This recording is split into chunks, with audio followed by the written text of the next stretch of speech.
Let's play this game. I need another heavy.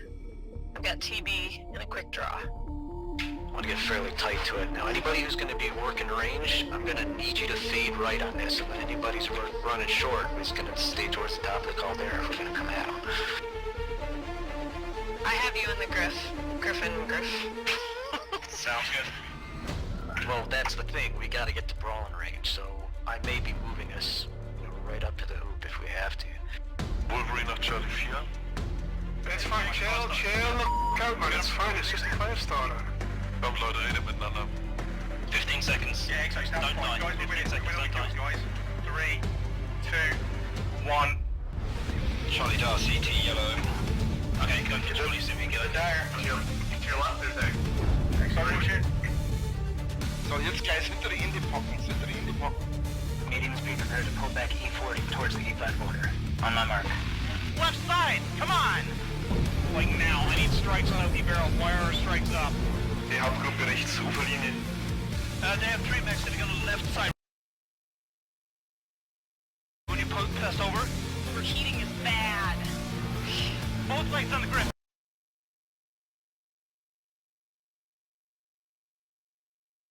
Get the Griffin. Sorry about that. That was such a That's right. I'm gonna spawn Lance you guys in Charlie, Lance you guys in Bravo. That's B2C1. This third drop is 2 lights. 2 mediums, 2 heavies, 2 assaults. Jetzt in die Breite ziehen, zieht euch in die Breite. Lights, watch our backs. We're gonna about base and take up position in Bravo 6. Ja, kurz Aufschaltung, Delta 4-3 Stück, 2 Mediums einleiten. Wie ich das richtig gesehen habe. Make a firing line. C4 Tactical Hill, boys. Fox. Laufen unter ECM, haben 2 durchlaufen, 10 Bravo 4. And get ready to hit people coming from a right. Charlie on the left, Charlie, a Hellbringer on the left. Okay, let's group up towards the left. We're gonna press through Bravo 3 to Bravo 4. I think they're kind of spread out. Check yourselves. Make sure you've got UAV cool shot. Here they come, they're pushing hard, guys. Decro. Tez on. Go. Oh, got a contact here, Bravo 3. Nice, Marshall. I'm on Delta Griffin. Well, get cross it then. Get in their face. They got a highlighter, they just pushed up on Theta. We need help on Theta. Up on Theta. Yep, that's the noise. Go. Let's finish this. Full pressure, guys, full pressure. They're down low. They're down low in Charlie 3. Get the f***ing arm, Jackson. Jackson, cool shot. Golf. I got him. Okay, Go, B3, go. Echo, go. Get over on your medium, guys. Get Echo Stormcrow. God, I suck as a pilot, but thank I packed my skill. I'm sorry that you died, sweet girls, but we will send a reasonably nice letter to your family.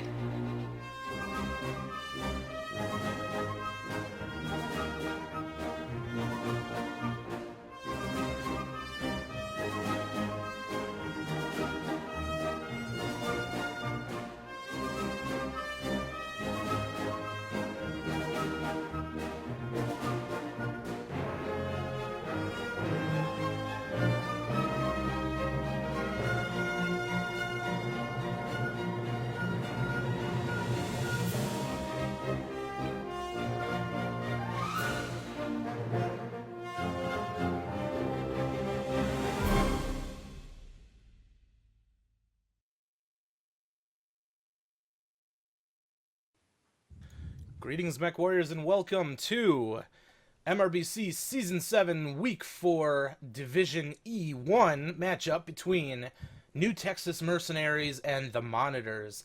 I apologize for the late start. Unfortunately, I am playing single father today.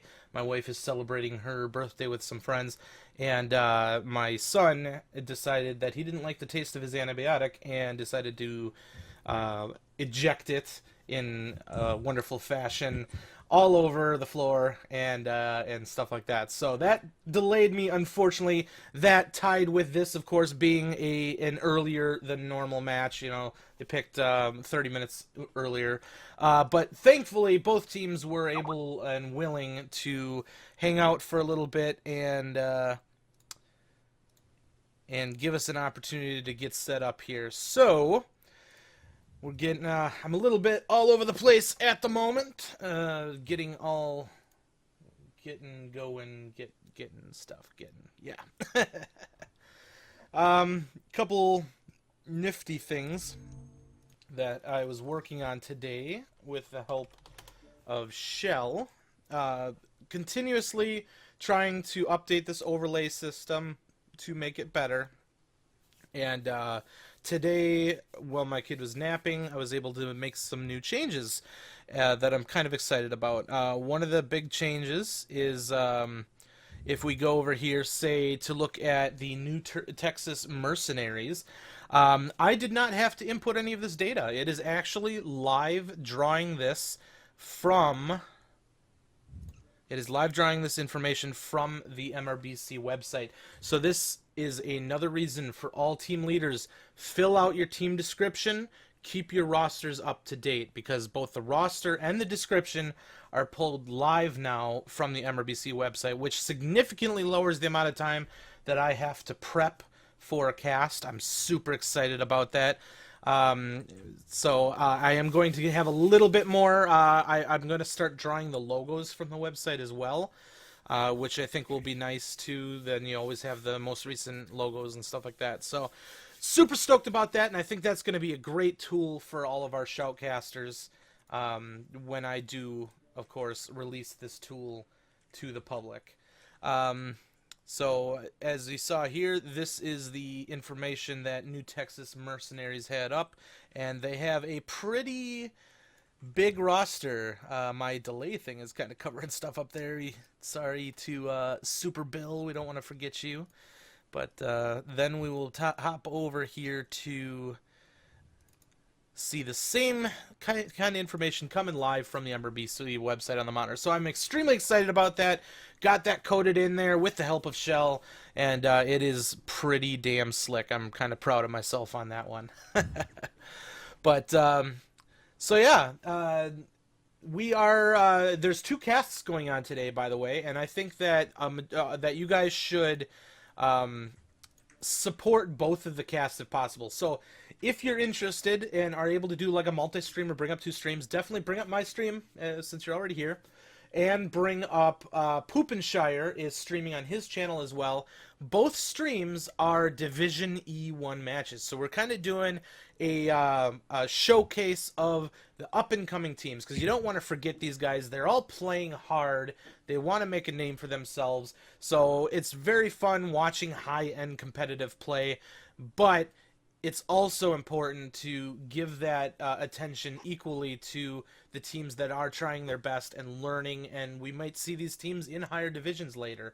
So you get to see here potential, you know, powerhouses as they move up and learn and become better as a team.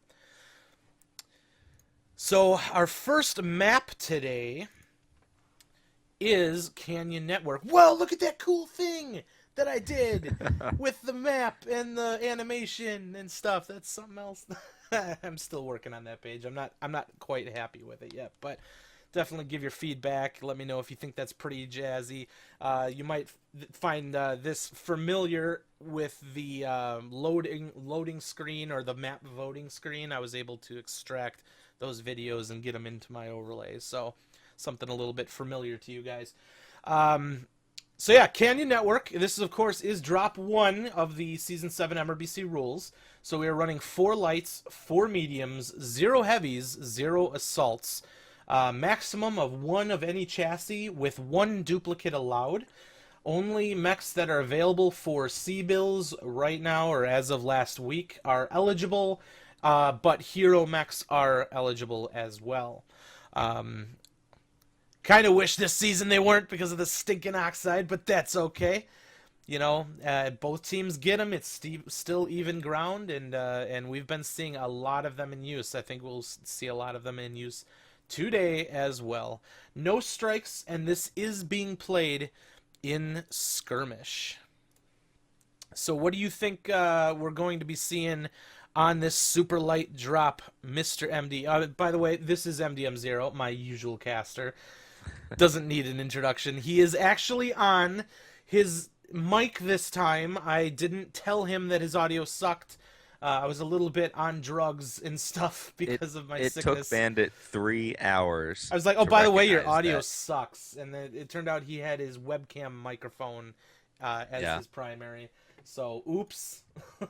Yeah, that was a little mean. But getting down to the match here, I'm really, really interested to see how this plays out because we haven't watched any E1. I haven't watched any Div E1 play, but NTEX doing really well. They're going to be Team 1. I think you're going to see them maybe try and get up on the wall, but probably push up the Theta from there. I think that's what you're going to see. And again, a brawl from Theta. That's usually how Canyon plays. But I have seen some teams play a little standoffy, but it usually still turns into a good solid brawl. It's very hard to play a range deck with this. But let's go in and take a look.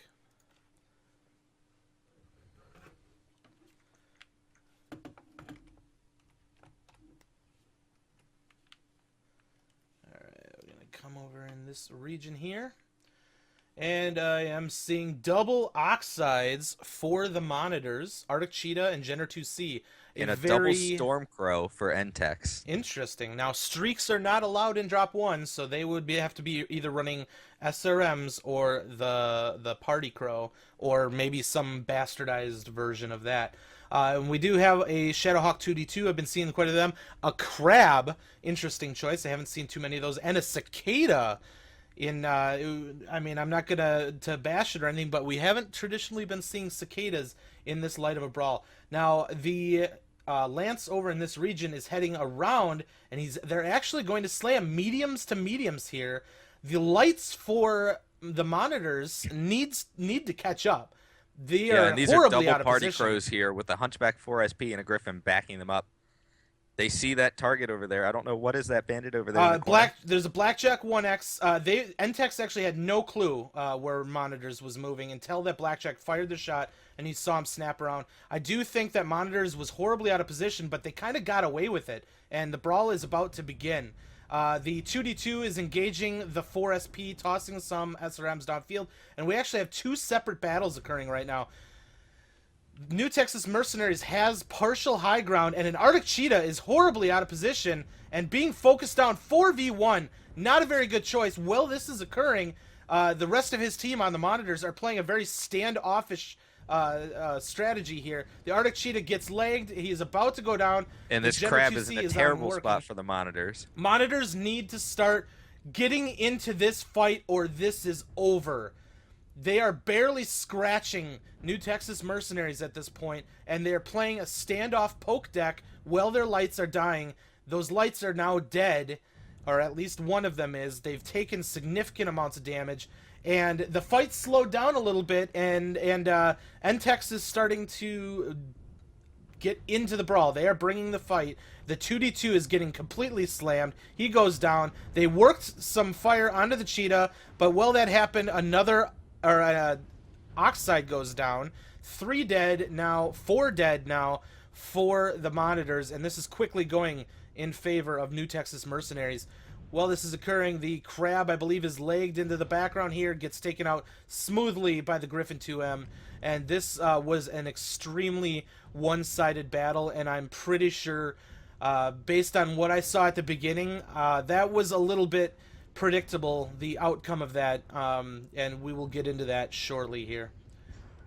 Let's see if this Jenner can get the last kill. Oh, and he cannot. So had a 8-2, Cheetah wide open, couldn't get him down. 8-2 in favor of New Texas Mercenaries. A very clean win. Yeah. Yeah, that was an interesting move by both teams. I think it was a little more predictable that that NTEX would come and do the position that they did, trying to go up into that was a Delta 3 location. But I'm not sure what the Monitor's plan was there, coming around the corner on that side instead of the usual Theta battle. They were definitely out of position. By the time the NTEX got up on that hill, they had vision on them, they had the high ground on them, and the Monitors were a little spread out. They had that Cheetah jump up top basically by himself in a 4v1. They had a Crab come around the corner, and no one else was with him. Just not good positioning on that first drop there. Absolutely, and I mean, this is the kind of stuff you're going to see in these lower divisions.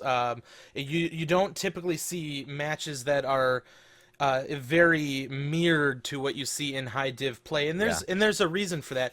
One, teams like to experiment when they're starting out. They're trying to find their own footing and not necessarily trying to copy the best of the best, verbatim, essentially. And that's, there's no problem with doing that.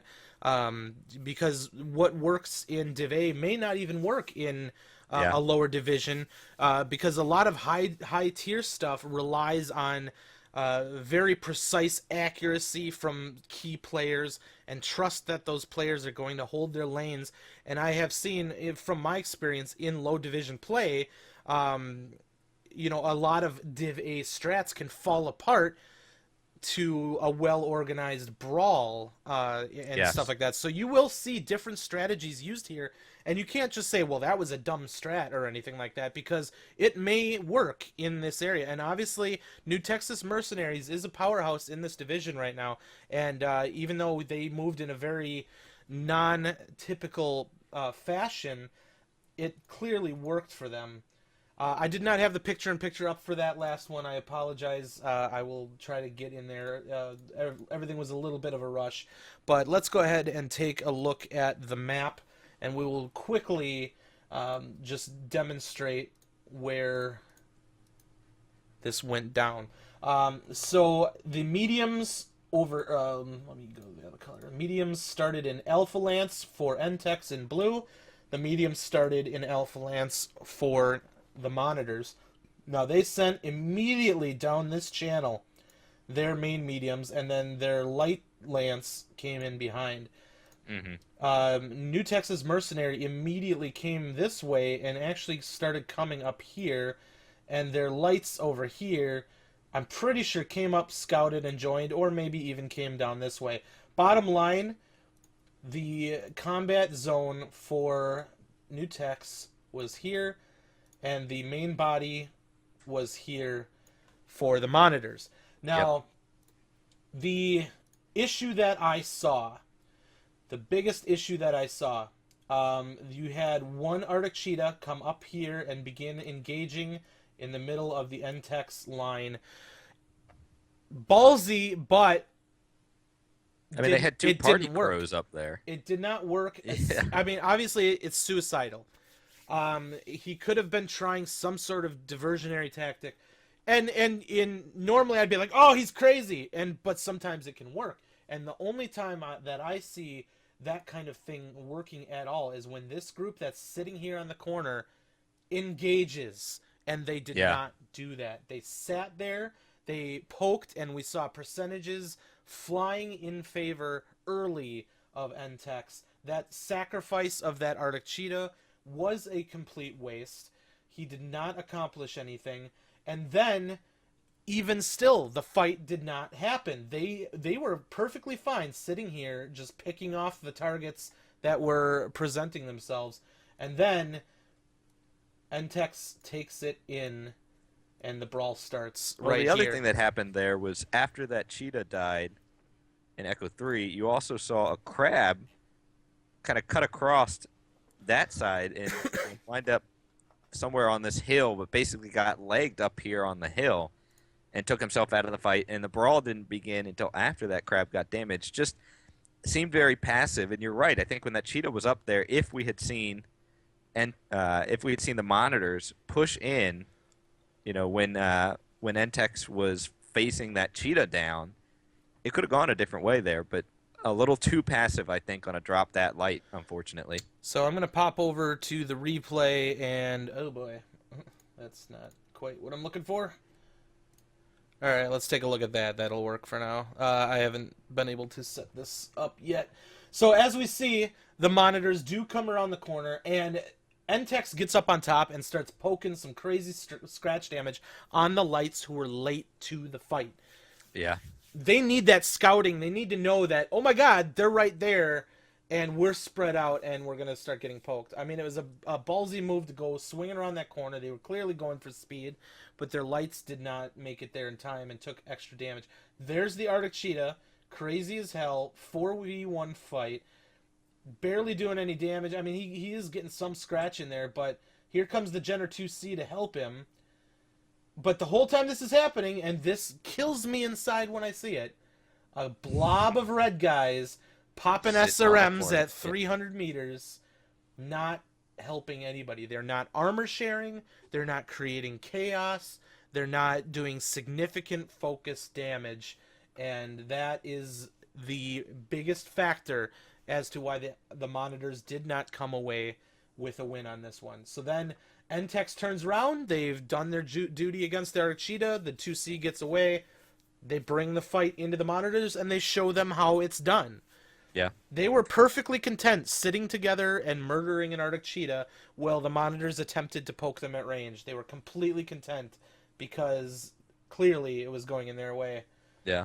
Also interesting that the two different decks that you saw there, I mean, NTEX basically brought a nearly meta deck. You know, the two Party Crows is a little unusual. Usually we see the two Oxides, but again, like Bandit said, you know, some things might not work at that level, although the Party Crow and it is could a be tricky maybe mech to they run. didn't have other people that owned Oxides. Yeah, I mean, you maybe never they know. didn't have the Oxides, but so we can't fault the them for that, monitors brought a really unusual deck to that fight. It almost looked like they did go for a little more range, but they brought it to a close enough distance where NTEX could close on them in a matter of seconds. And at that point, the DPS that they had on that deck is so much greater than what the monitors were bringing to the fight. I mean, not a great start, but like we said, we'll have to see. Just as a little reminder, I didn't get the chance to say this at the beginning, but these two teams are actually doing very well in Div E right now. The monitors have only played 2 matches. They had a bye week earlier, a week 1 bye week actually, which is a little unfortunate, but they have 7 wins, 3 losses so far out of 10 matches. They've killed 63 out of a possible 80 mechs in those matches, so those wins are very solid wins for them. And New Texas Mercs, I mentioned this in my MRBC Week 3 recap, but New Texas Mercenary Company is sitting at 14 wins, 1 loss. Out of a possible 120 mechs that they've faced in the first 3 matches, they've destroyed 118. So nice. that is incredible. I did say they were the most dominant, and I have to correct that now since the latest standing updates. They're just barely behind the Div E2 leader, actually. But there's not another team in the higher divisions that's doing so well within their division as NTEX. So definitely doing something right. We saw that in Drop 1. They were ready to play and took it to the monitors, who are no Absolutely. pushovers in this division. One thing to note here, the very even damages for all of the available New Tex Mercenary players. Even the ones who died did pretty decent damage. But the Arctic Cheetah for monitors, the first one in, only pulling 95. The Cicada, actually 348 damage. I believe he was probably running medium pulse, so he had a little bit more range to work with. Had a little bit more time to use it, too, and definitely a little bit more time to use it. But the Crab doing about 156. And that second Oxide was tough as well. I believe he did. And I think I would have sub expected 100. a little bit more from the Blackjack at that range as well, only pulling 159 damage, unfortunately. Oxide, as predicted, 235, but then only 56 for the other Oxide. I am not sure what he was doing or where he was standing. I mean, I can maybe take a quick look here to see. I want to know where that Oxide He might have been was. the other Oxide that got caught off in the very beginning of the match. Those Party Crows got up on the hill. But he didn't die and, early, though. He didn't die early, but he took a lot of damage, I think, from those Party Crows as he was trying to get away. But it looks like, here we go, dropping into Viridian Bog on the second match. All right, let's go take a look. Viridian Bog. This is 2 lights, 4 mediums, 2 heavies, 0 assaults. Still no strikes, but the same rule set as before, and we are on skirmish. Let's take a look.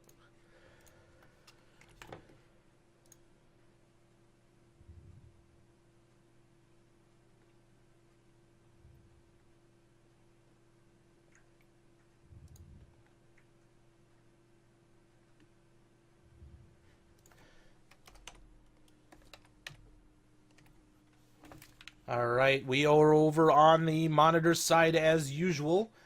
We're going to take a look. Well, there is a little bit of a downtime. Let's see if I can't get the pip going. I'd like to explore that a little bit more. So I'm going to do window capture. Like I said... While you're doing that, I'll just recap here right now. We actually have a great death for NTEX on the field. 2 Black Knights, that's a very standard build as well. Jenner 2C, Oxide... a Wolverine 6R with dual AC5 and a medium pulse laser. Some interesting builds here. And a Streak Stormcrows. Stormcrows are allowed in this second drop here. And Bandit, it looks like you got a little bit of time because right now they're holding for a disconnect. Ah, perfect. I do have the pip up right now. Let's do a quick leg check. I'm looking at the back of a blackjack right now, and then you just switched again, looking at a tree, looking at a bush, looking at the back of a crab. How does that sound to you? Yep. That's good. Pretty good? Okay, cool. All right, well, we actually have Looks a like couple we're gonna dead, redrop. so it looks like we will be redropping. So at least I had that opportunity to take a look and get the pip going. I can actually maybe make that a little bit bigger, actually.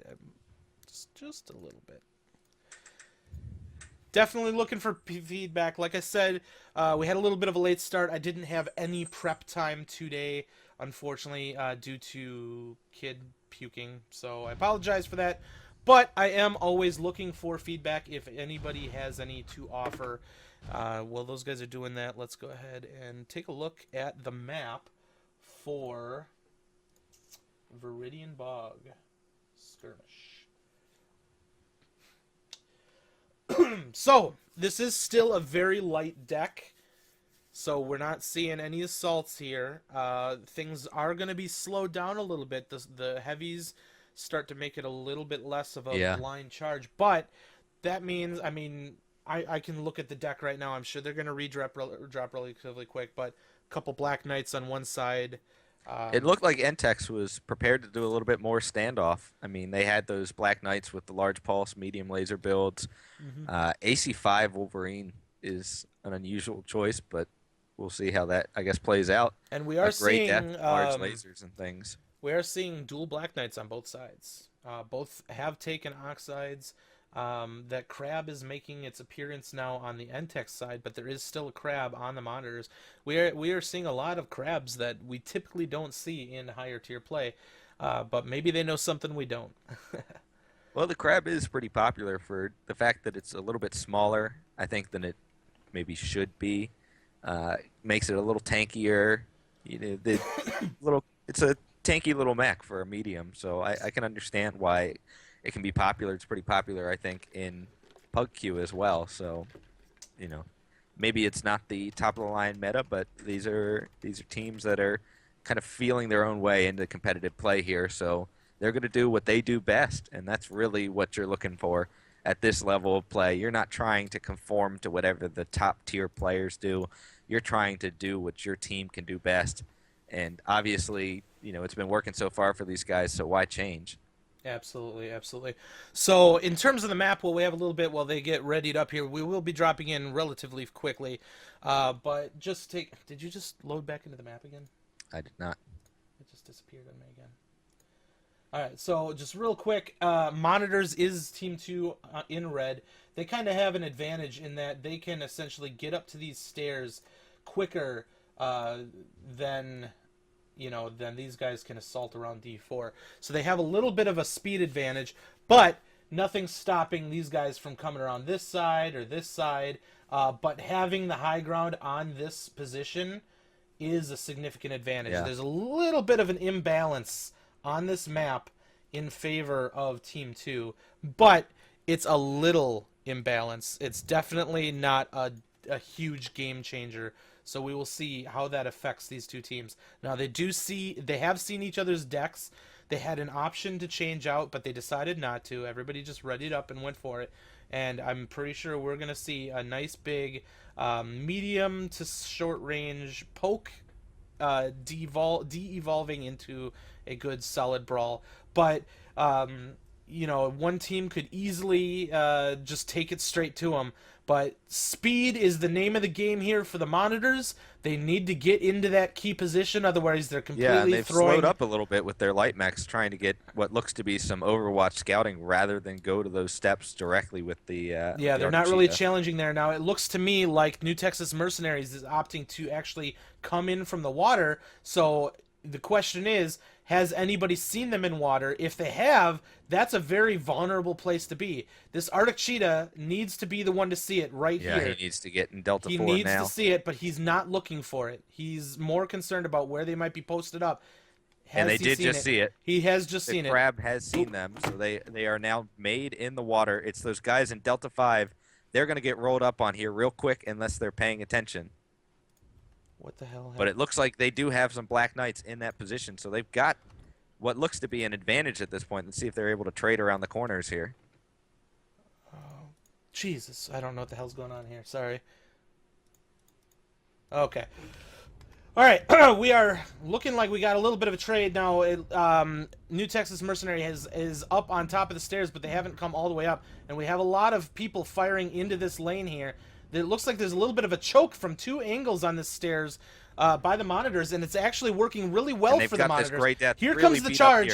The charge has begun. One of the first mechs to go down is for New Texas Mercenaries, paying for the earlier poke damage, but they are getting up on top of the Blackjack, working him hard. They have taken him down. There's two lights versus... It's about a 2v4 on this backside here. The monitors mechs that are caught in the back did a very good job, but they need to get into the fight. They're losing lights around the corner, and if they don't get in there and start dealing damage quick, it's going to swing back the other way. 2 dead on either side. Percentages pretty well in favor of monitors, but it doesn't take much to swing that in the other direction. So an Oxide has moved right into the middle of the group. They need to deal with him. They can't leave him alive, or he is going to do work on these Black Knights. They need to focus him down and take him out of the picture. It looks like they have an Arctic Cheetah on him, and he is actually backing away. 3 dead now on either side. Very close brawl. Crab versus crab action here, with one of them flying extremely high, trying to get the angle on the Black Knight, and he gets it. 5 dead now for monitors, and it is swinging in the other direction really quick. NTEX is doing a very good job focusing on targets and landing their shots very well. That 4 down. Really damaged. They got to get him down now. This is not over yet. Everybody on the field is extremely hurt. There's 3 mechs left alive for the monitors, but now only 3 left alive for... Oh, they have a Black Knight alive, too. That's pretty big. And he does get killed. The big shutdown by the Black Knight, but nobody's there to punish him. So we've got the Crab and the Arctic Cheetah left. The Arctic Cheetah goes down, and it's all up to the Crab. That got very close, but NTEX did a very good job bringing it back. Yeah, they pulled that one back. That was a little dangerous. That was pretty damn intense. And those ones can be a little bit tough to follow, but especially having to stay under the tree line to really see what all is occurring. Jesus Christ, exploits pulling 674 with the Black Knight. You cannot leave those Black Knights alive. Absolutely. The 2 highest damages were both the Black Knights from both teams. I mean, that's... Except for Elysium Rockstar, I believe is one of the first Black Knights up the stairs. And he was the one that was doing all of the poking at the top of the stairs and got hurt pretty damn early on. Let me get the pip out of the way here. Pretty damn early on, and I think that really cost him, but it did not cost his team. Yeah, I think what happened there was NTEX really was in a terrible spot. I think the monitors had the upper hand on the trades. They didn't capitalize on it, though. Yeah, and when NTEX pushed, the monitors lost their focus. They had so many of those mechs. Like that Streak Stormcrow was the second guy, I believe, up the stairs. He actually came up a bit, got punished for it, backed down, and then when they pushed, he came up again. But he was already orange cord CT, and they didn't finish him off. They didn't wind up killing him until the very end of that match. But I mean, if he's the second mech you see, and you get him orange core, and then you can't finish him until he's like the second to last you kill, I think what happened is the monitors unfortunately lost their focus when NTEX pushed into them, lost that organization, and wound up with a lot of really badly damaged NTEX mechs that they just didn't put the killing shot into. All right, so first thing we saw, the lights stagnated for the monitors. They chilled up in Charlie 5, I don't know what they thought they were going to see from that far away. Maybe they thought they had a sight line on Delta 4, but from that position, you're almost conceding the left mountain here if you do that. They needed to get those lights up on top and get them looking around. That scouting is key. You needed that guy right here, seeing them in here. Now, that didn't cost them too much, but what I saw, here's the stairs. These are the stairs that the fight was on. So we had NTEX all in this area right here on the stairs. We had a set of mechs here that was the Blackjack and I believe a couple of lights. And then we had this corner right here where the Black Knights were and a majority of their heavy firepower. Now, they were trading very well onto the stairs. NTEX was behind. They were losing the trade, and they wisely called the charge. Now, they opted, and here's the fatal flaw with playing split positions like this. NTEX came up the stairs and went right into this group of 4. Now, the lights there could have gotten away, and I think they needed to, but they opted to stay and fight. The Blackjack was dead meat. He was messed up in that position. He needed to not be there. Maybe you could have had the lights operating in here and had a majority of your guys standing in this location right here, but it did not work for them to have the Blackjack up against the side of the water. So they go up here, they clean up the Blackjack, but the damage is still pretty well in favor of the monitors. While this is occurring, and here is where I think the flaw was, they kept their main body right there and just continued to poke instead of bringing it in and taking those guys out. The point of any sort of split is to pincer, and those mechs never moved. And they conceded the deaths to NTEX. They gifted the deaths to NTEX, and NTEX is able to come back and use their superior focus to pull it easily back in their favor. Now, it was a very close fight. NTEX was at a disadvantage on percentages, so they had a long way to go to catch up. But that, I believe, is the critical flaw and what ended up costing them the entire match. So yeah, and really it felt like that body that you were talking about there in Delta 5, the group here, it almost felt like they might have panicked a little bit. And I think that's something that the more experience you get, especially in competitive play and these sort of things, you understand you have to drive away maybe what you get from pub matches, this instinct of self-preservation, right? Where you start taking fire, well, you back out, go around the corner, try and stay alive. In a comp match, you really can't do that. You've got to stand there, you've got to take it, you've got to understand, am I in a position where I can withstand this fire or not? And I think these mechs really, in Delta 5, started pulling back a little bit rather than pushing forward like you said that they should, because they were under some fire and maybe didn't understand the position that they were in, where they were taking a little bit of fire, but the majority of their firepower, like you said, was just destroying what they had in Delta 4. And the other part of that is just the focus. Like I said, every single one of those mechs for NTEX, I mean, not every single one, but maybe half of them, before they even got up the stairs, was cord CT. I mean, if you've got cord mechs coming into a push, those should be one by one just knocking them down. Now, we can say that. Obviously, these guys don't have that level of competitive experience, but it's something that they can work to. Now, it looked to me like, just to cut in here, I'm watching the replay now. It looked to me like that first Black Knight that died for NTEX, he went straight into the main body and paid for it. So he actually kind of gifted them that kill. But that could have assisted in keeping the monitors stagnant. I think they needed to flow into him and take him out as they were moving, but they received that gift of the Black Knight, and then they decided to wait on it.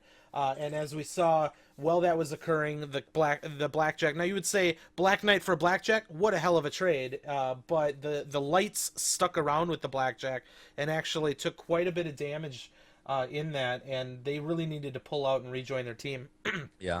But it did get really close. It did get incredibly close, but that Black Knight did a lot of work and definitely helped win it for the team. And not only that, but leaving an Oxide up is just brutal as well. I didn't see when the Oxide went down for the monitors, but I could definitely see a Black Knight and an Oxide being one of the two mechs you have remaining.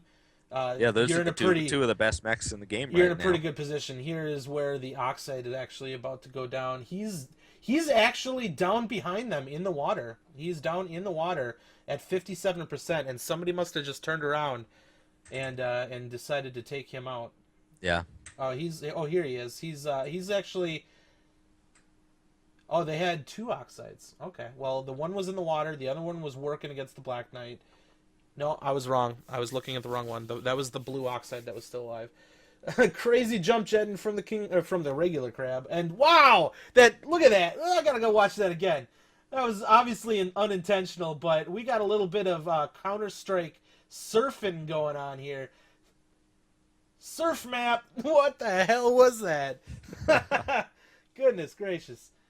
Oh, he did end up getting taken out there, but that was pretty slick. That was pretty slick. So we're going to go ahead and we're going to leave the replay behind and start talking about the next map, Tourmaline Desert. Yeah, and the other thing we want to point out here, again, as we've been saying, this is NA Div E1 for MRBC. These are teams that are essentially new to competitive play. So they are in the process right now of learning. It's one of the great things, one of the reasons that we really love to support MRBC, having these divisions where you can have these teams start off in the same sort of experience bracket and see, as they get better, NTEX likely to move up if they keep playing this well into Div D. The monitors, they have the opportunity to play well, to learn against teams within their own skill base, because the whole point of this and the reason we talk about this stuff is competitive play is worlds different than what you see in faction play or in quick play in terms of the strategies, in terms of the mechs you bring. Everything you do becomes different. So it's a great time for these teams to learn about that, to gain that experience, and to figure out what they do best and hopefully be able to expand on that, grow on that, and become a better team as a result. So, we are looking over here at Tourmaline Desert, and what we typically see, and this is no indicator of what might happen here. Like I said, these guys are going to surprise us. They're doing things that we don't traditionally see. What we see in higher tier play, typically, is the Alpha Lance. Now, we are at about a medium to heavy deck here. No lights on this one whatsoever, and this is the first Conquest map for the match tonight. There's 3 Conquest maps at the end here, but this is the commander map with the Victor, and then there is 4 heavies and 3 mediums, so it's a much heavier deck, not super heavy, but still can move fast. We typically see trading alpha to alpha on this one because they can literally take a couple steps and immediately engage each other. If anybody's playing range deck, we will see them in those positions typically. But that remains to be seen. So let's go pop in and take a look.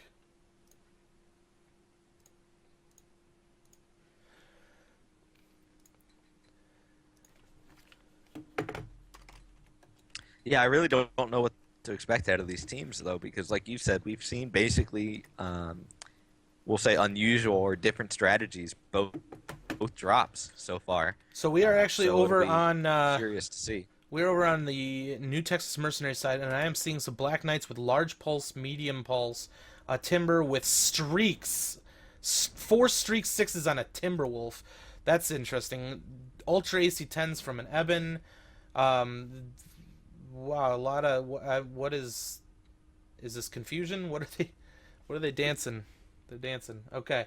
So, a little bit of an interesting, curious movement here, and we've lost MD. Hopefully that pops back in really quick here. So they are actually on their way now, and they are heading up to Overwatch Theta. So we did not see any engagement alpha to alpha like we expected before. In fact, the pimp is gone now because of that, so he clearly lost his internet. I apologize for that. Let's take a look at some of these pulse trades going across Theta. So far, neither team has opted to cap any point, but looks like NTEX is taking Gamma, and monitors have split to both Sigma Kappa, so they will have the cap advantage with 2-1. Nobody is braving into Theta just yet, but NTEX is so far away from Epsilon that they have quite a bit of distance to cover if they plan on taking both of those caps. But we will see tickets quickly going in favor of the monitors.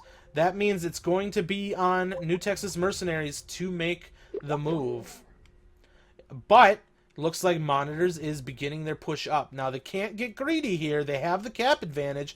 I believe they need to focus on just holding what they have unless they plan on going for the kill win instead of the cap win. But let's see how this goes. Now, they can't get too heavily engaged while they still have their two mechs, the Enforcer 4R and the Cicada 3M are not with the fight yet, so they can't be going and rushing in there yet.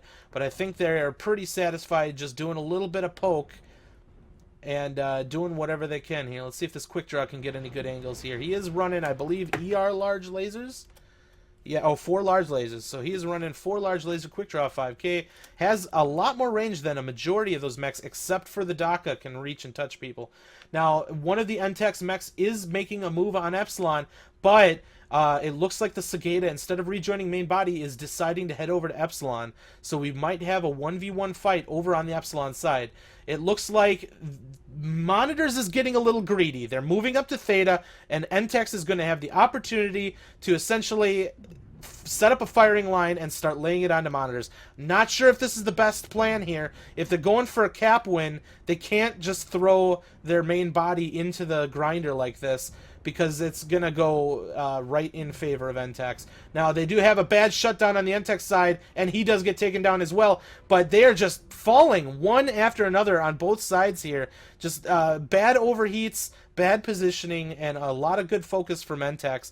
The Victor is down to 48% for the Monitors, and NTEX now, sensing their advantage, they are sweeping over Theta, and they are going to put the pressure on Monitors. Let's see if they end up going a little bit too far here. The Black Knight is leading and actually stepped out a little bit too far and took a lot of extra shots because of it. This Enforcer 4R is backing into their fire. He needs to get behind cover before getting taken out here. Getting wailed on, and he does make it out with his life. But that backing up into their fire, not a good plan. Victor, who is very hurt, tried to do a jump shot and got shot down like a clay pigeon. And now Super Bill in his DACA in Eben Jaguar is charging them and putting the fire on. Like I said, if you're going to play the cap game, you can't just throw main body to the meat grinder. This one is definitely going to go in favor of NTEX. And the sneak attack from the crab to come around to seal the deal. Unfortunate for them. They had a good idea going on, but like as soon as I saw them moving up like that, I could sense a little bit of greed, maybe, like they or a sense of urgency that didn't need to exist on Conquest, and they willingly offered themselves up to the NTEX firing line, and that definitely did not need to happen.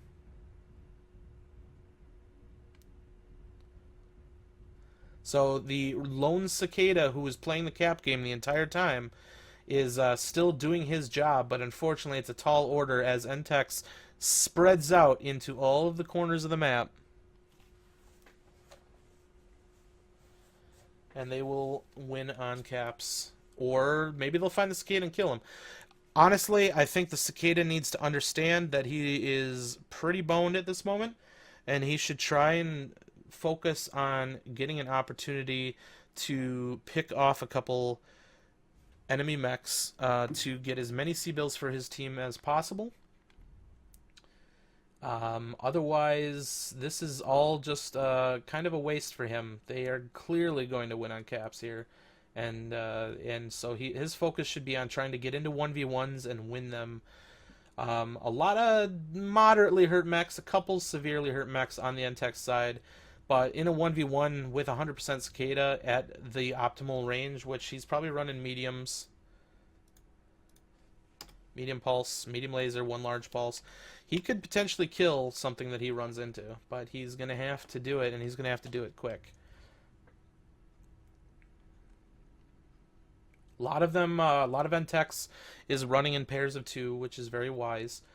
Staying alive for the Cicada has absolutely no value to his team, and it has absolutely no negative value to the opposing team. Per the Season 7 rule set, if you win on Conquest caps, your team gets the full benefit, and that's really because they deserve it. They deserve the full bonus, regardless of whether the Cicada is able to hide or not. So I think that's a good rule that we set up for that, and that's yeah. Let me get Mike back on the line here. How you doing, MD? I'm about to throw my Comcast router through the wall, but that's about it. Excellent. Okay, so it looks like the Cicada might have an opportunity, except he's, oh my goodness, had no clue that Victor. If you're gonna kill anything, at least take the bonus away and kill the Victor. But okay, we got fresh Cicada versus semi-hurt Eben Jaguar. Can he do it? For all the marbles. Eben Jag spreading damage very quick between shots. Looks very professional, protecting his cored out components here. Cicada taking his time though, trying to get his shots in. It's not looking good, and his team's coming to back him up. Even if he does take that shoulder off, he's not going to get the kill from it. So the swarm has arrived. Kill the Victor! Oh, damn it. All right. So a very clean win by NTEX. I think we got some stuff to talk about on this one for sure. They only pulled away 1 kill, unfortunately, and the bonus is earned by NTEX for keeping their Victor alive and killing the opposing Victor.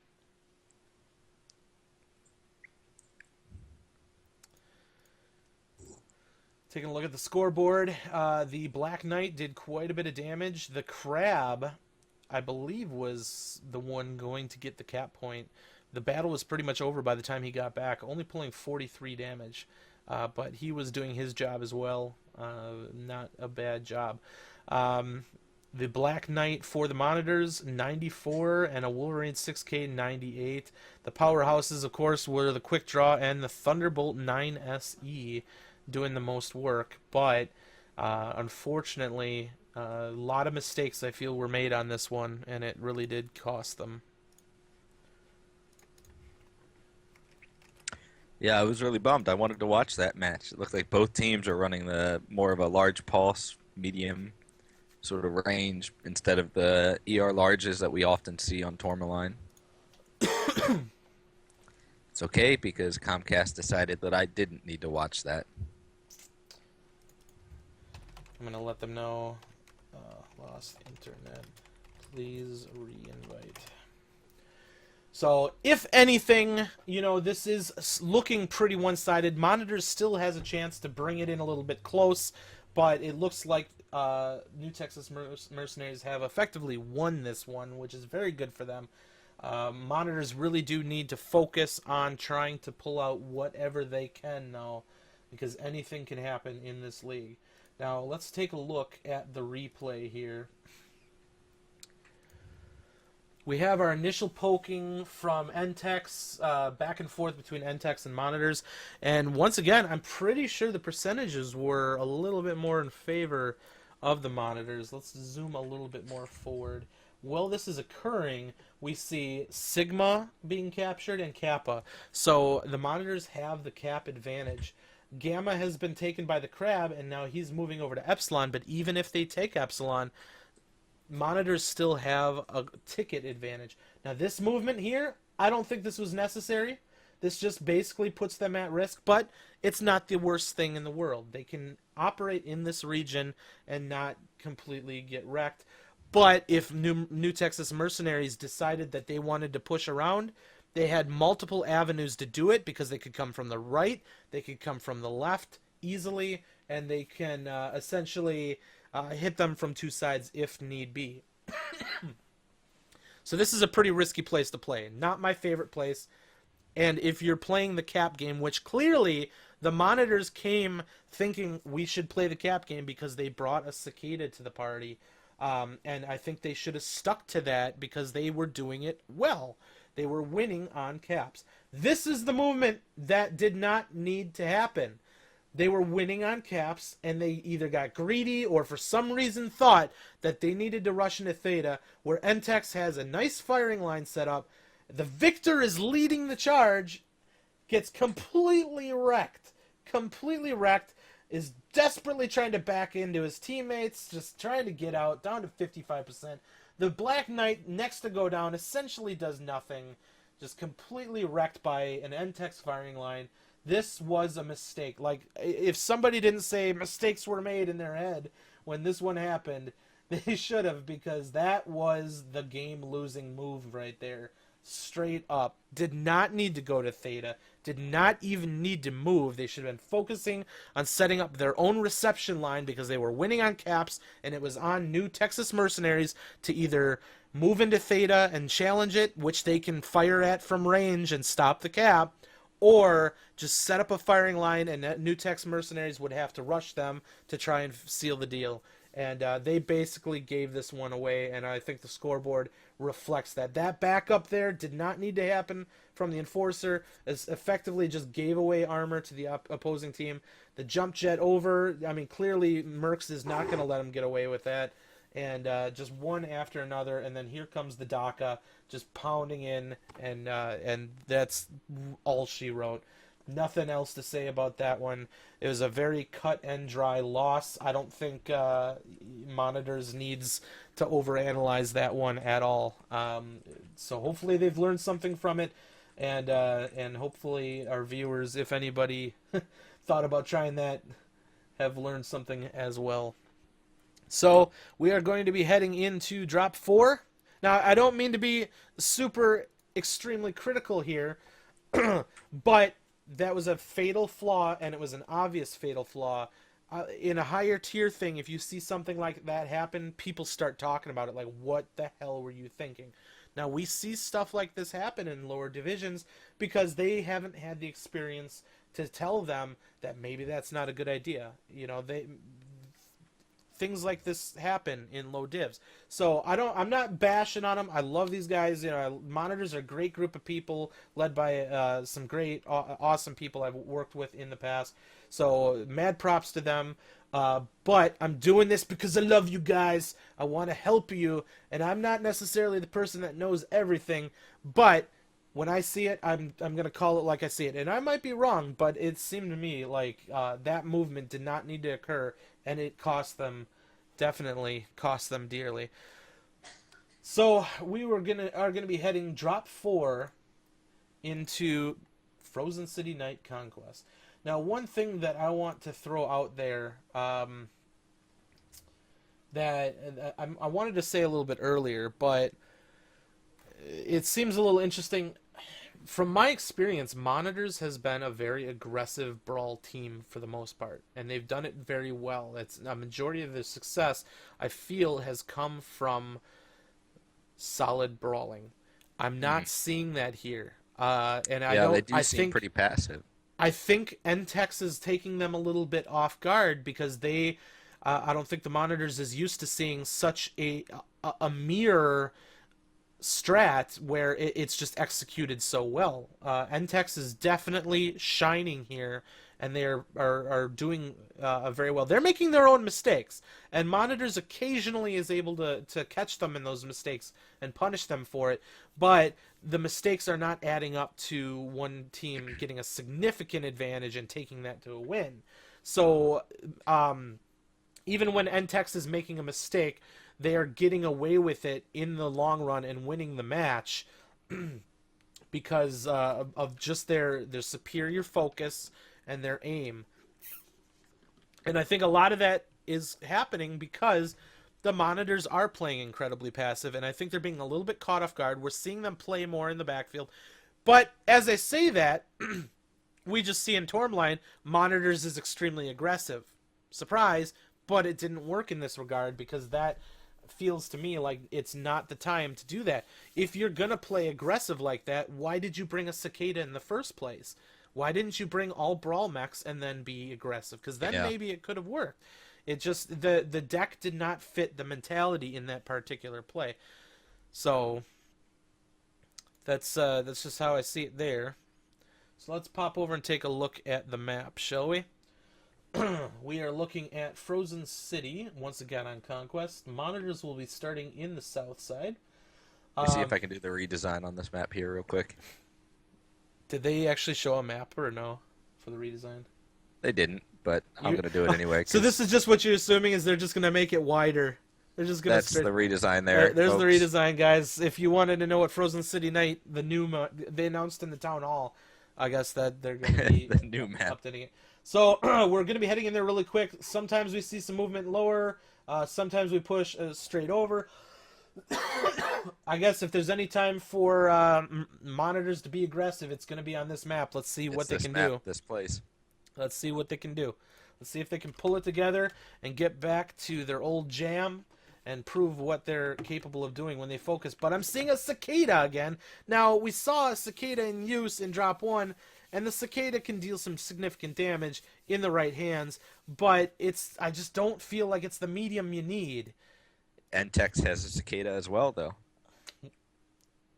Okay. All right, well, that evens the playing field a little bit. Let's see what the Cicadas can do. Who has the better Cicada? Banshee 3Ms. Dual Banshee 3Ms for the monitors. And on the NTEX side, dual Black Knights and a Direwolf. And a Mauler MX90. MX90 is shining if you can land that stuff. We have an immediate cap on Epsilon and Sigma, of course, from the monitors. And it looks like they are moving their main body, actually, up into Lower City. They're avoiding the dropship like the plague.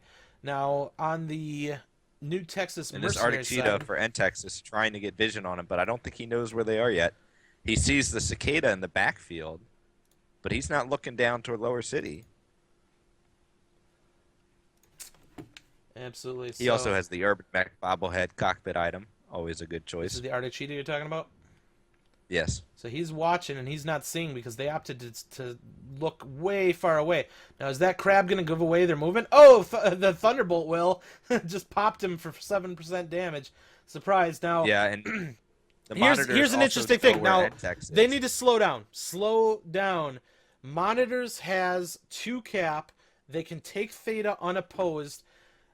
NewTex is once again Kanan doing? NewTex is once again playing extremely passive in Conquest. They need to punish them for this passive movement. Yeah, they need to And grab then 3 cap. they need to set up a firing line and prepare to receive for the inevitable movement. They and are it looks moving like the that's Theta. what Kanan is doing. Okay, good. They are setting up in Lower They City need to to be very receive. quick with this. And the passiveness of NewTex is going to put them behind again. If I see monitors push up from Lower City, I'm going to snap someone's goddamn neck. I don't want to get too critical here, but if they do exactly what killed them on Tourmaline, if they do what it are again... these Banshees doing? Okay, These now we Banshees have are a movement moving up a now. little bit. We have a movement now. Theta is capped. They opt to use the distracted light as the time to move forward. So they are heading up to Saddle. And let's see if JD Toker in the Banshee sees them coming here. He should have seen And a little JD bit of a just crest. he sees that Stormcrow. So Black Knight versus MX90, but a That lot of Black these Knight's shots too far ahead right now. a lot of these shots were drilled into the ground. Not too much damage dealt there, but let's slow things down And a little bit. JD Just prepare Toker to saw the receive. Stormcrow come over again. Good trade, Black Knight into Black Knight there. Not too bad. Good spread by Exploits. He's getting his shots on target. So good poking by Exploits into the opposite Black Knight. And Monitors really needs to find a good position where they can punish the Whack-A-Mole like this. They can't get into these little 1v1 trades. They need to be able to all hit the same target that peaks up at the same time. Now we do have the Stormcrow has breached saddle. Oh, sorry. Has breached saddle and is actually heading towards Epsilon where the Cicada is.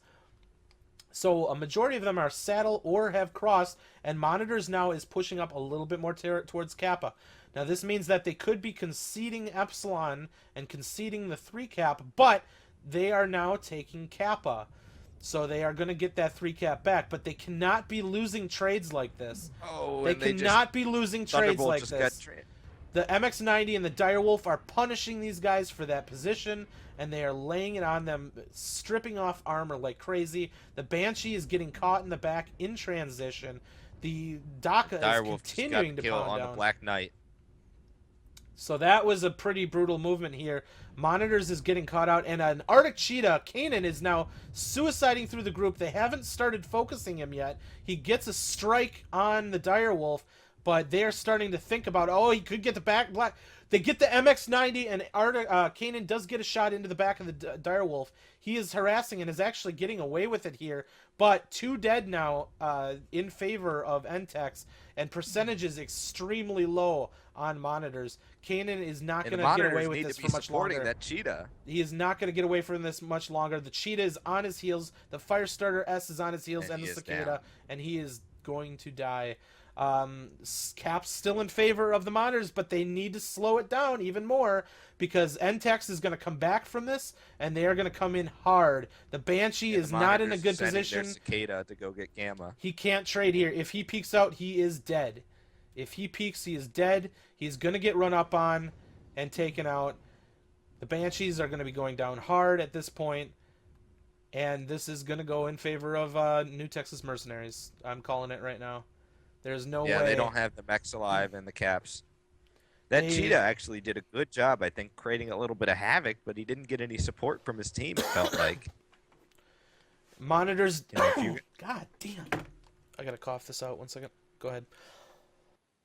I mean, I think the trick there, if you're going to send a light mech through there, getting people to turn around, getting them distracted, actually did a great job putting out some damage and not taking as much as you would expect in that situation. But you got to get some support. You got to have some backup from the rest of your team. Otherwise, it's just 1v8. And sure, you get some damage out there. It might even help take down that Mauler, but you know, at the end of the day, it still leaves you in a bad position for the rest of your team. You got to take advantage of that moments of distraction. Get in there, either get in there or get to a different position, a better position than where you were at. They were pinned down essentially, and I think that cost them. I mean, they had some ugly trades there as well. Those Banshees and Black Knights got up onto Tactical Hill, and Direwolf and the Mauler were sitting there waiting for them, and then they couldn't back out in time. They got themselves right on top of the hill, so they were silhouetted rather than peeking from behind the hill. And it was just painful trades all the way around. So we have a little bit of a 1v1 here, Black Knight versus Oxide, but the fight's taking a little bit longer than I'm sure the Oxide wishes, and his team is going to be on their way to support him. Obviously, Caps are going heavily in favor of NTEX, but the Oxide trying to get whatever C-bills he can, but he needs to land these shots and take him out before the rest of their team approaches. Here comes the Firestarter to back him up. It's time to finish the deal here, or you are done. You get big shutdown. Now's your chance, buddy. Come on. Oh, don't back away from a laser boat! Don't back away, don't back away. Oh, no. Rest in peace, Arclight. Let that be a note to every light pilot ever in existence. Lights, your only advantage is your speed. Do not back up. It slows you down tremendously. And just turn around. Crash. It's faster.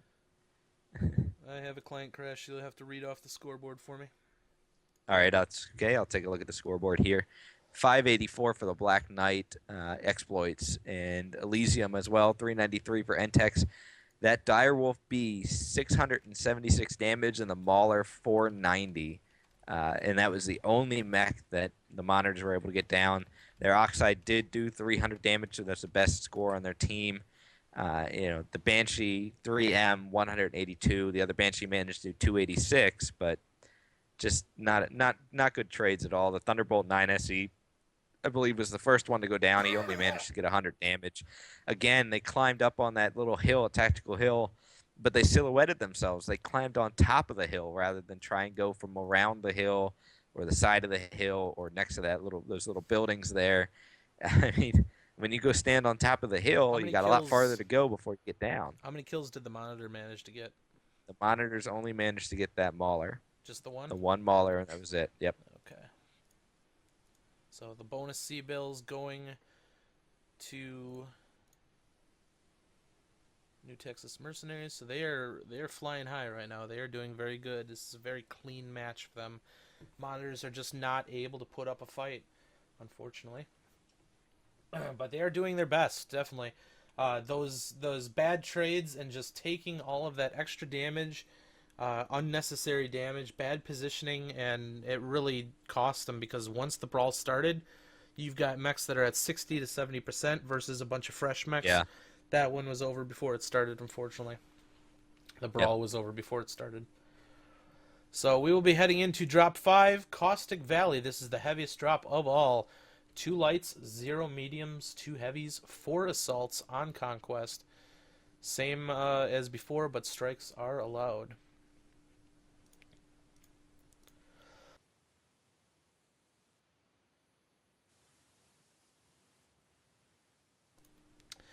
So, Caustic Valley.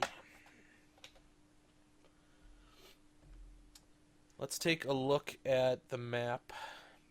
You know what? We should look at the... Really quick, though. Let's look at the map from the previous drop while we're waiting. Yeah. I need to get back in the game, though. That's probably important. Did you let them know I crashed out? Yes. I did let them know.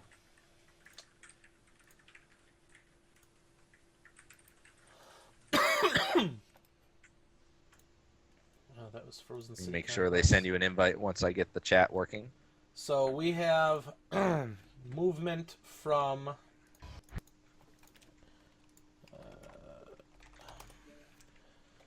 They sent their biggest guys, Charlie Bravo, and sent them down, actually, it was actually around the outside, so sent them down into Lower City. I don't recall. And we had I think that NTEX. No, it was way out. They were way out. I don't remember exactly. Racing everything, Bandit. I don't remember exactly which lane that is, but they basically were able to move all the way up into Lower City. Yeah, they got up unseen. And then of course the main body chilled way back here for NTEX. They really just decided, screw caps. We're just gonna wait to see where they are, and then we're gonna work against them. And that obviously worked in their favor. Yeah. You know, it's... Well, they did have the cheetah, at saddle here. I believe that's... I feel like they gave the advantage to monitors, and monitors, unfortunately, were not able to capitalize on it. Now, they did have the cheetah at the saddle, but he didn't see what was going on until he got blasted in the face by the... was it the Banshee? No, it was the Thunderbolt. Black Knight. I think the Thunderbolt. It was Thunderbolt, 9SE yes, you're right, got him. Thunderbolt. But didn't do significant damage, but still gave him a love tap. So it's like, oh, okay. And then, they chilled in this region over here. These guys chilled in Lower City right here. They sent somebody off to Theta. As soon as Theta began to be capped, NTEX is like, well, they got one guy distracted. Here we go. And they moved up from their position, and these guys moved up into this position. They had some guys go over towards Epsilon, but a majority of them chilled in this region right here. Monitors moved up and sent a guy to Kappa, but had a majority of their guys right here. And this region is just very tough to effectively trade. I mean, you can kind of trade from there, but yeah, you know. To be honest, if the monitors were going to play that way, I would have liked to have seen them just chill in Lower City. They were up on caps. They were about to technically technically. saddle, but they could have lost Epsilon Sigma. Obviously, losing Sigma is a significant investment, and it'll take some time. But they would have just went and gotten Gamma and continued the 3-cap. Now we saw this in high tier play, where they operated in that region and were able to effectively hold Gamma, Kappa, Theta, very well. Anything that tried to sneak up all the way up into Theta, would get completely wrecked. So if they were up here, I think they should have chilled in this region right here after moving up there. And then these guys being here, the Direwolf and the other Dokamech, or the Mauler, we're getting fantastic shots down into this region, like just completely wrecking anything that stepped out. They were losing trades horribly. I don't think the Banshees were able to do work. The Banshees were caught in a forward position, like right here and right here, and got completely punished. And then all it took was NTEX to just charge right down the line. Yeah. and they didn't have any sort of firing line, so it was just one after the other going down, unfortunately, and it was easy to kill them too because they were so hurt. It was just oh, there's one, he's dead now. Doesn't take much. Yeah, like I said, I think in that situation, first of all, you go for the 3 cap, and you're clearly playing the cap game. I think they would have been better suited staying passive in Lower City. NTEX moved up to Saddle, like you said, and then really just kind of waited there. I would have waited to see if NTEX maybe would have pushed down towards Epsilon. In that case, you fight from Lower City. Otherwise, you could engage at Epsilon. But like you said, where they wound up stalling out, where the monitors wound up stalling out in this area here, it's just a really lousy place to be. Yeah. And you don't have any sort of firing line. Yeah. There's no firing line to receive. NTEX obviously had to be aggressive. So when you're thinking of that, well, we got the caps, they're going to have to be aggressive. How do we set up to punish an aggressive movement? That's what you need to be thinking. And that is not the place you want to be against an aggressive movement. And it was just so easy to punish those guys for being there. They had no avenue of escape either. They were trapped behind the buildings. Anytime they tried to escape, they'd lose another 20% of their armor. And it's very easy to just finish them off at that point. The DACA was doing significantly more than the Banshees were, clearly. Oh yeah. And Kanan doing his little suicide rush to try and get something done. It distracted him a little bit, and they did take the MX-90 out. But as we mentioned, you got to use that distraction to get to a better position at the very least. And the Direwolf completely ignored the push by Kanan too. So it's tough to rear core out a Direwolf while everybody on their team is shooting at you, of course, and you're kind of panicked as a lone light in there. But the Direwolf stood his ground. The MX-90 dies, and the Direwolf holds his trigger down and is able to suppress the rest of the monitors, so they were not able to effectively help. They really needed to probably just stick their necks out and just end the Direwolf as soon as possible, but it's a tall order, especially when you're already hurt. Mm-hmm. Absolutely. So I think the key here is that NTEX continues to get up on trades at the beginning and forces the monitors into bad positions, whether they are in a bad position because they don't have the ability to survive a brawl because they've been damaged too much, or just they were in a bad position in general. Just really, really good job by NTEX so far. And once again, we saw monitors playing the cap game and playing passive, which I still think is not what they have been doing well in the rest of their matches. They must have gone into this thinking, well, NTEX is very good, we need to do something different. And unfortunately, it's not really working for them. Yeah, and as we mentioned earlier, I'm a big believer, especially in these lower divisions. Play to your strengths. Don't worry about what the other team's going to bring. You do what you do best, and that if that's not good enough, it's not good enough, and you keep working on it. But I think I'd rather see teams work on getting one thing down well than trying to be a well-rounded team of multiple tactics.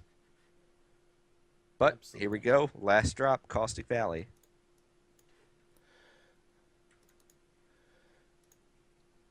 All right.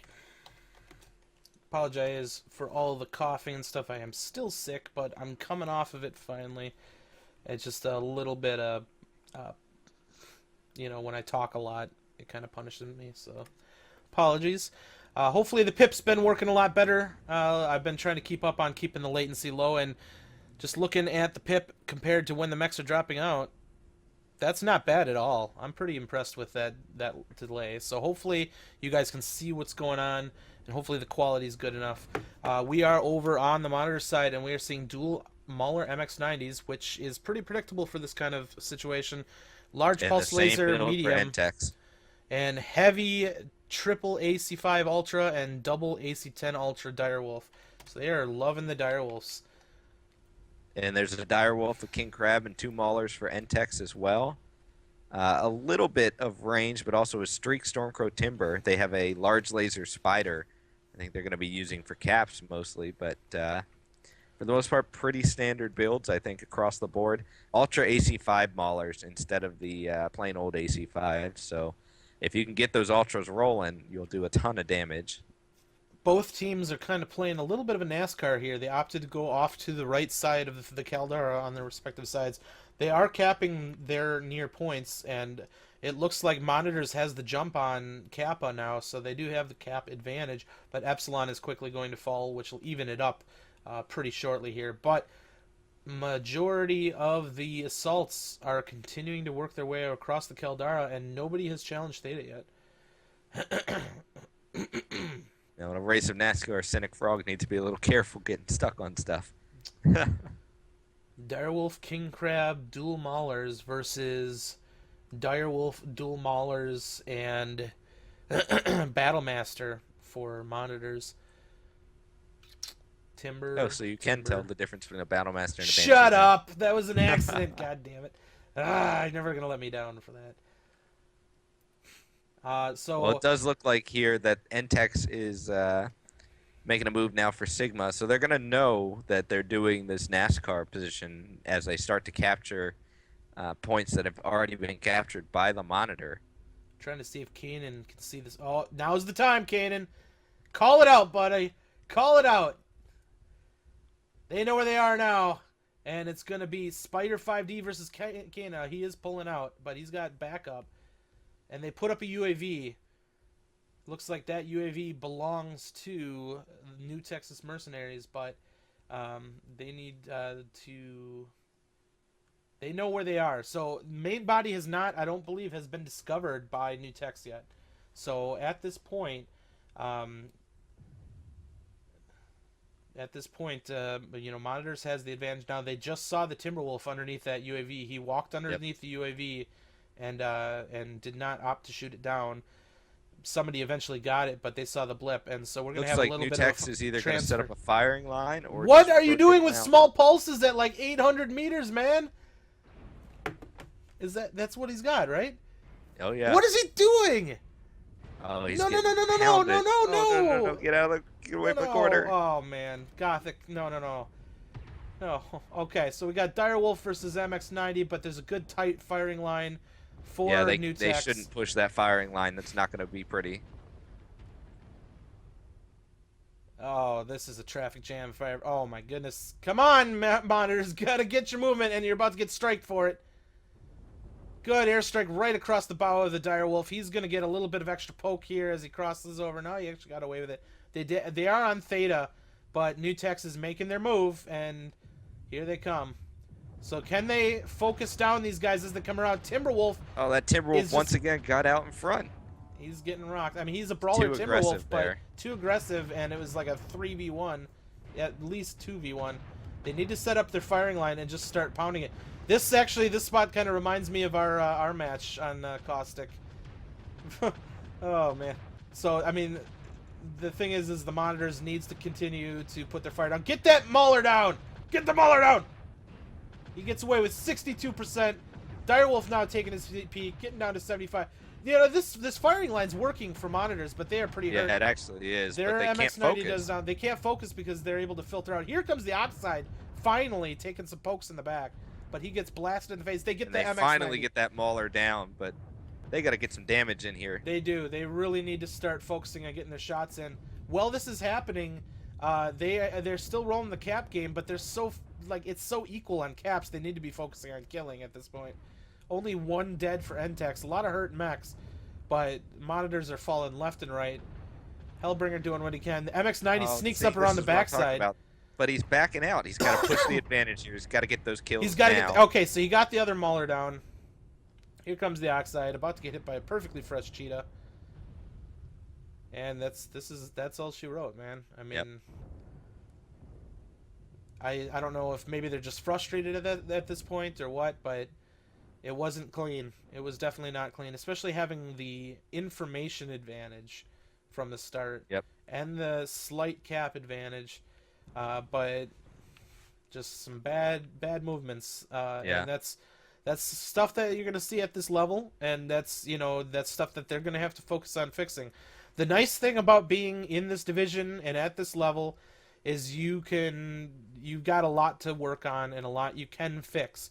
You know, in high division play, high tier play, You're looking for whatever can give you a little bit more of an advantage, or what little tiny thing can you work on to make yourself better. But in this division, in this tier, I mean, you could write up a laundry list, and if they fix any of that, it's going to make them better. And if they continue to work on it and continue to fix those issues, they will get better, and they will end up... Is that another frickin' streak, Timber? Die in a fire. Yes. Ah! Streaks make... Oh, death from above and a streak! Oh, my goodness. Oh, it's too cruel. I hate too cruel you. right there. Death Rat 69. I hate you. Oh, my goodness. And that's all she wrote. Yeah, That is well, all she I think wrote. we've proven again tonight that NTEX is by far and away the team to beat in Div E1. So, very good match by them. They were coordinated. They were doing a good job. We saw some top-level strategies right there, right? The Maulers trading around that corner, backing off just a little bit when they were getting damaged, rotating that armor through, managed to keep all but 3 of their mechs alive. Just great job with that, keeping those mechs alive. That one Mauler, Elysium, did 682 damage, 510 from the Black Knight. It's 611 from the King Crab, just devastating. Although JT Toker in the Mauler MX90 for the Monitors did 748, did a ton of damage, but you know, I think he got a lot of that damage, frankly, because he wasn't on the front lines, and he came around behind the enemy team there, but it's not really the mech to be doing that in. And just the fact that he got that kind of damage, and the rest of his team did okay damage as well, just shows that NTEX was spreading very well, and they were rotating out very well. Anytime they got hurt, they rotated their guys to the back, and that's the kind of stuff that you need to see happen to survive. And unfortunately, Monitors were not able to reciprocate that style of backing out. Anytime a Monitor's mech was fighting in the front, unfortunately, he stayed and got killed, and so they were able to focus one at a time from that. That's not a very good angle for NTEX to fight from, but they did it, and they did it very well. So New Texas Mercenaries taking the perfect score of 1,650,000. Full bonuses, full kills, full everything. Perfect score, and Monitors only coming away with 300,000. And those very well last played by 3 NTEX. matches really cost them. They did pull some C-bills away from drop 2, killing 5 on Viridian Bog, but unfortunately did not go too well in their favor. Let's take a look at the map and show you where it all went wrong. So we had a bit of a big NASCAR at the start here. They traveled through, took Sigma, took Kappa, continued around, and got up to this point. These guys, of course, did the same. Moved up here, up to Saddle. Got discovered in this region by the light in Echo 3. Yep. And twisted around to Theta. And we saw Monitors then push into Theta and take it. Got a little bit of a hurricane going on. So these guys stayed in this region and were firing onto Theta. And Monitors was firing back at them. And I believe they sent a light to Epsilon for some reason. That's when you're on top of Theta, you're in a vulnerable position. Yeah, it's you not a don't great have position to be in. you don't have the luxury of being able to draw the fight out for a cap win. When you are exposing yourself like that, you are saying, "Come get me, bro. Come at me, bro." And NTEX said, "Sure, fine, whatever." And they came at him. And when you're saying "come at me, bro," you can't be dicking around with lights playing caps, especially when it was like 300 tickets to 300 tickets. You don't have a big cap advantage, and the fight's going to be over quick because your team is getting completely decimated on Theta. When you're playing the cap game, you need to look at wasting as much of their time as possible, and standing out in the open is not the way to do that. Unless you're just so threatening that NTEX buttons up and is afraid to peek you. But the consistent theme of the day has been NTEX don't give no shits, and they're coming at you, bro. So yeah, the other thing I would have liked to seen in that strategy at least was the Monitors. If you're going to take Theta like that, spread out in a nice big firing arc, force NTEX to engage from this choke point here. And even if they're rotating out and everything, just pound them as they put a new mech in and take advantage of that firing line. If you're going to fight from Theta, that's the strategy to do. Unfortunately, I felt like for the most part, we had the monitors kind of constricted to one corner and NTEX constricted to one corner, except the monitors weren't able to rotate out as well as NTEX. And that, I feel, was the biggest difference in that trade. Fairly even mechs, fairly even drop decks. Even the damage was somewhat even, but just, again, you know, it felt tonight like NTEX, like you said, they were just going to do what they do best, and maybe the monitors were trying some different things out, maybe not exactly what they're the best at, or who knows, maybe they just had an off night, but it just felt like the whole time NTEX was focusing better and positioning better, and 99% of the time, if you focus better and you position better, you're going to win. Absolutely. I think, personally, the fanning out in Caldara is nice and all. I feel like that might still be pretty risky, mainly because you are able to get angles. So if you got like an arc here, Yeah. you can sit like right here and shoot just that one mech with multiple mechs on this side. And that puts that mech at risk. And I know that from experience because we saw that in our match when we were in that position. Buttoned up there, I was able to get free reign against this guy, and he actually had to back out. I don't think the arc there necessarily would have been huge. I think they needed to set up way back here because they had the range to do it, besides that one Timberwolf. Yep. But then at the same token, their other Timberwolf was a streak mech. So you're still on even footing, even just keeping your Timberwolf fresh for the end of the battle. You're not losing trades because they had more trade mechs than you. You're losing trades because of aim. But then, you know, if they spread out in the back and maybe played whack-a-mole to whack-a-mole and maybe baited NTEX into the open, and then you armor share, you step out and you say, give it to them, we're in a firing arc, lay it into them. That's when NTEX is on the move. That's where a firing arc really shines because they're coming across Theta and you're able to just pound it into them from all angles. That's where I think you needed it. But if they are going to stand in Caldara, which isn't necessarily terrible, I do think buttoning up is okay as long as you have clear sight lines. And having some guys in the backfield firing over their heads, I think is an advantage if you lined it up that way. Because the biggest thing is keep the firing line narrow, but keep it stacked so multiple mechs can hit the same line. So that every time that one Mauler peeks out, firing line is clear. Every time that one Mauler peeks out, you're hitting them with 4 mechs. That's how you win trades. Yep. So I don't I mind just didn't narrow feel like firing they lines. had a clear firing line there, a clear sight line for that. It felt like they were really just really constricted in this one area, right, really to the side of the cap point. You know, it just pinned down on this tiny little area, and it felt like they were maybe had sight lines for 1 or 2 mechs, you know, shooting into this area, and that was it. And just if you're in that sort of situation, you've got to change. And shooting else. at 1 or 2 mechs isn't terrible as long as you're not also getting completely wrecked by the rest of their team. And that's the key difference here. I don't mind only being able to hit 1 or 2 mechs as long as the rest of their mechs are sitting there with their thumbs up their asses, not able to shoot back at you. Because then it's okay. But if you're getting completely wrecked by the rest of their team while this is happening, then you got to reevaluate it. So we'll take one quick look at the replay here, just to kind of show what we're talking about. So we've got, we can maybe back up a little bit further here. So this is monitors, and a lot of bumping and grinding here, a lot of excess damage. That Timberwolf making a very fatal mistake, and also locking up his Battlemaster and Direwolf in that lane. And the Direwolf, because of it, gets a massive airstrike right across his head. The Timberwolf caused a lot of pain there, and hopefully he can use this footage to see that he needs to get out of the way and allow his bigs to move. Then he immediately moves up, drops a couple SRMs, but gets completely mauled down and is effectively ineffective for this entire match. Oxide suicide sprints across, very ballsy, but not really getting anything for it. Like, look at the amount of damage he's taking, and he's getting hit by streaks.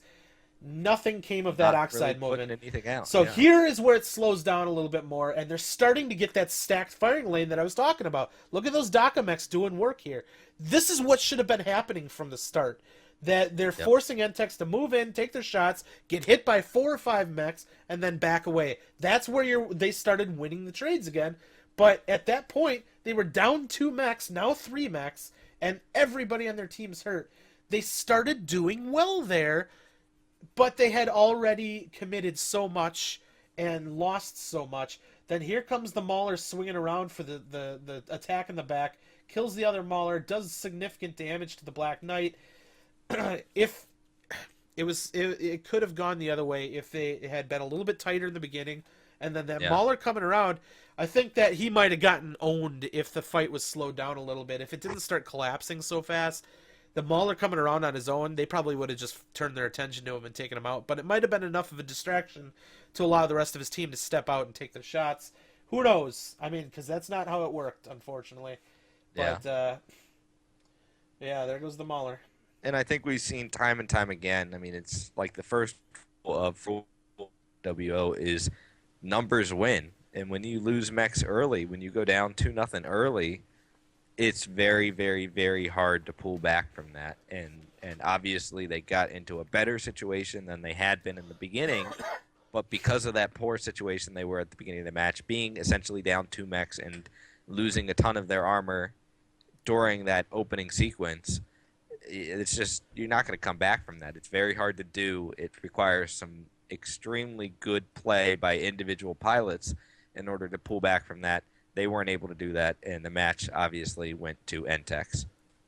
Yep. So we are going to actually do a giveaway. Haven't been doing any giveaways all day, but let's go ahead and do one right now.